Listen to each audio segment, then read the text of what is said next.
Di dunia bisnis, ada satu keyakinan yang kayaknya sakral banget, hampir nggak pernah dipertanyakan.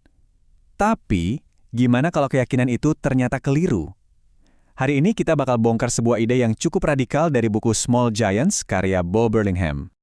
Coba deh ingat-ingat, dari dulu kita selalu dicokokin mantra yang sama kan? Tumbuh atau mati, pokoknya harus ekspansi, kuasai pasar, jangan pernah puas. Tapi apa benar pilihannya cuma dua itu aja? Tumbuh atau mati? Nah, dorongan buat terus gede, gede, dan gede ini saking kuatnya, lama-lama jadi kayak sebuah sindrom. Para pendiri bisnis sering banget ngerasa kejebak dalam siklus yang sama terus-menerus, yang disebut sindrom Groundhog Day, mengejar pertumbuhan tanpa henti. Seorang pengusaha bernama Norm Brodsky menyebutnya sindrom Groundhog Day. Ingat kan filmnya Hari yang Sama Diulang Terus-Terusan? Nah, para pendiri bisnis ini ngerasa persis kayak gitu. Terjebak, ngulangin siklus yang sama setiap hari. Kejar pertumbuhan cuma demi pertumbuhan itu sendiri, tanpa pernah berhenti dan nanya, sebenarnya ini semua buat apa sih? Tapi gimana kalau ternyata ada jalan keluar dari siklus itu? Ternyata ada jalan lain. Ini bukan soal berhenti berkembang, tapi soal memilih.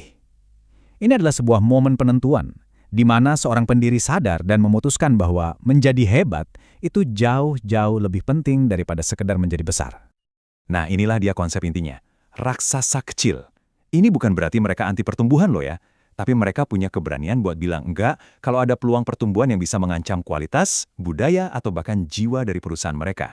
Kenapa? Karena pada akhirnya, ambisi mereka itu jauh lebih besar daripada sekedar skala.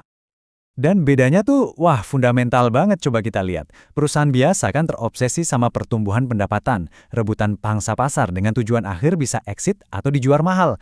Nah, raksasa kecil ini fokusnya beda total. Mereka ngejar keunggulan, gimana caranya bikin dampak positif di komunitas, dan yang paling penting, mereka menginginkan kebebasan dan kendali penuh. Biar kebayang susahnya pilihan ini, kita bedah satu kisah nyata yang luar biasa dari Cliff Bar. Pendirinya di satu titik dihadapkan pada sebuah tawaran yang bisa mengubah hidupnya selamanya.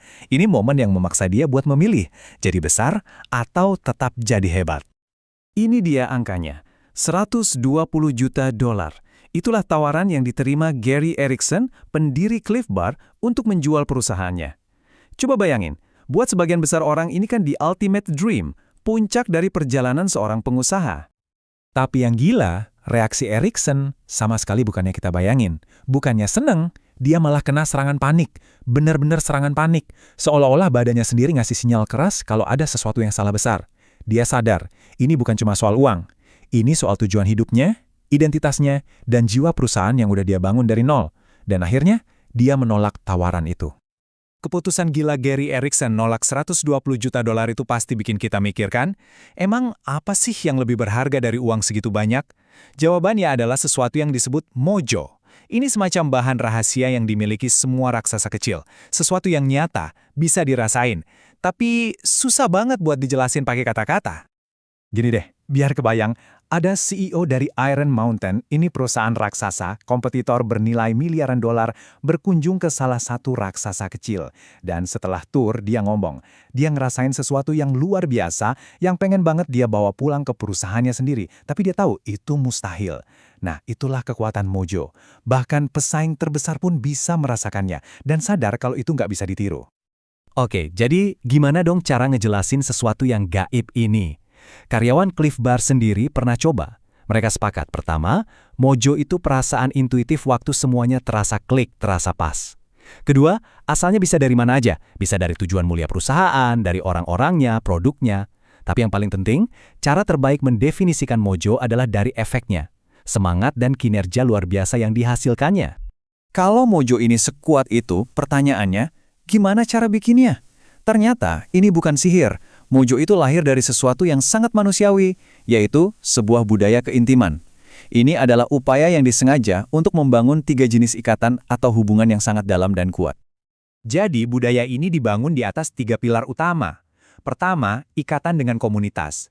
Mereka bukan cuma buka bisnis di sebuah kota, mereka adalah bagian dari kota itu. Kedua, ikatan dengan pelanggan. Ini bukan sekedar transaksi jual-beli, tapi hubungan emosional. Dan yang paling penting, ikatan dengan karyawan, memahami bahwa bisnis ini mempengaruhi kehidupan mereka sebagai manusia seutuhnya. Contoh paling keren itu dari Danny Meyer di Union Square Hospitality. Coba perhatiin deh nilai-nilai perusahaannya.